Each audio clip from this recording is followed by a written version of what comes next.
Talent, all right, and we've been joined by the chairman of the WPBSA. It's Jason Ferguson. Lovely to have you with us. Jason, you're a man that's to and fro at China a lot.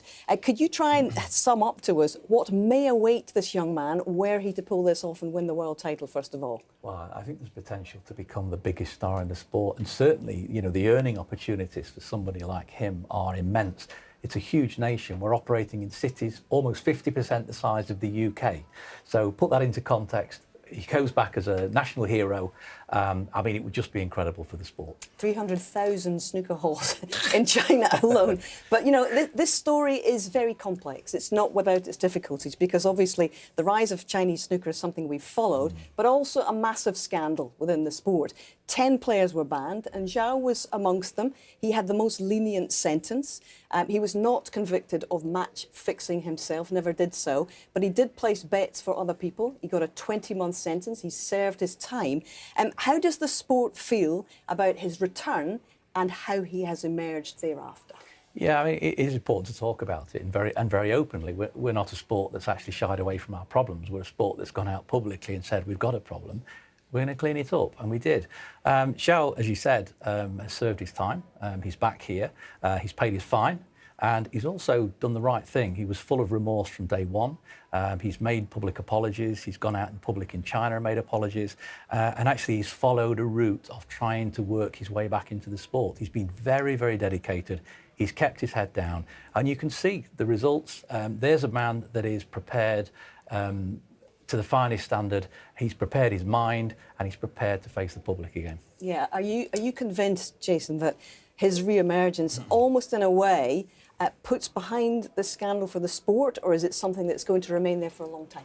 I think people will always refer to it, but the fact is that these problems exist in every single sport in the world. They exist across society in the world. What we can do is govern our sport properly in order to put those processes in place to actually try and stamp this kind of thing out completely. But actually, when people are caught up and they're young and perhaps get pulled into things they don't want to, that there is a route back and there is a route to return. I mean, from our point of view, he has done the right thing from day one, and he's welcome back at the sport, and he will be a professional player again at the end of this World Championship. What's been fascinating, guys, is the fact that as an amateur, he absolutely breezed through the Q Tour, and he already earned his place back on the professional tour with a card that route, but he doesn't need it now. So this performance means that he jumps straight back in. He's likely to go at least to world number 29 in the world rankings. What happens to this Pro Tour card that's still up for grabs then? Well, I mean, it's a great story. It's the first time we've ever seen this scenario where an amateur could come in. And let's actually just put that into context.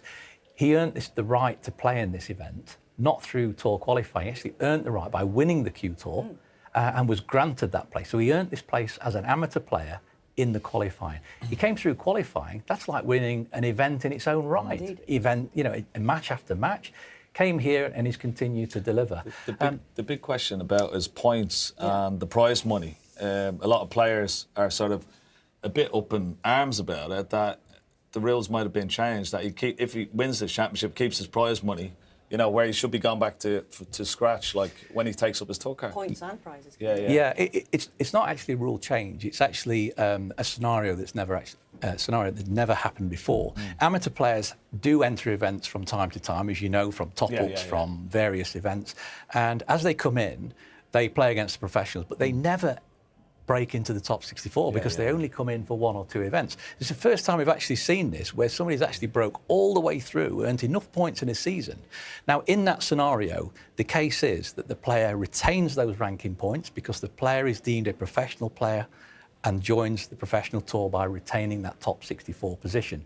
So the place that's earned from the Q Tour is now a vacant place, and the potential to top up there is also available. Okay. But if he does dive into the top 16, which he would do if he wins the title, somebody like Ali Carter in 16th place is obviously a little bit aggrieved that this might be him bumped out of some of these big events. You can see it from his perspective too. Absolutely, I can. I mean, there's another player that's worked very hard and has, had a great career and still been out and back in the 16. Amazing, really, to think that this scenario could even happen. I mean, we're all looking at it thinking, wow, what is happening here? But it does show how vibrant snooker is these days and the ability to go from zero to hero very quickly. We've created a system, broken down all the boundaries. Many sports have layers in their system. Qualifying to here, you may play for England, you may play for in the Europeans, you may then play in the World Amateur. That's 3 years of your life. We've broken down this system. We've created open tour qualifying worldwide through our WPBSA Q Tour, through our World Amateur Championships, our World Junior Championships. You can actually win the World Junior Championships now in February, win a place in the World Snooker Championships here in Sheffield, qualify for the Crucible Theatre, and within a few months you can be the biggest star in the sport. Now that's real sport. That is a passageway through. And we're very grateful to you, Jason, for coming in here and sharing all of those details. There's a lot of chat and discussion that we're going to have about this, but my goodness, to be able to even tell this story is something in itself. Thank you so much, Jason. Thank you very much. All right. Well, it's a big day, not just for Wales and obviously for China today, but also for Bulgaria, because the woman in the middle, Desi Bozhilova, is actually a Triple Crown winner herself in refereeing terms.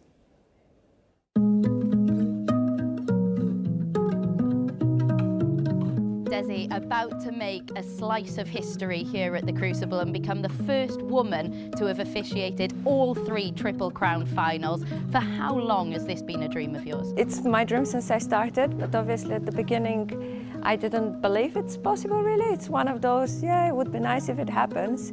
But once I started going to more and more events and, you know, improving and getting bigger games, then it all of a sudden became like kind of possible.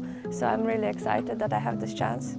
It's a huge match, world final, but in the same time, the way I look at it is a match.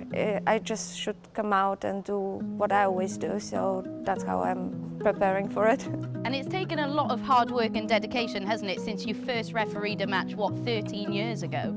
Yeah, it does take a lot, because you need to be able to constantly work on things, improve, keep concentration, listen to more experienced refs. I believe I've grown a lot, both as a person and as a referee, because when I started, at the beginning you just know the rules, but you need the experience, especially to be able to react in different situations.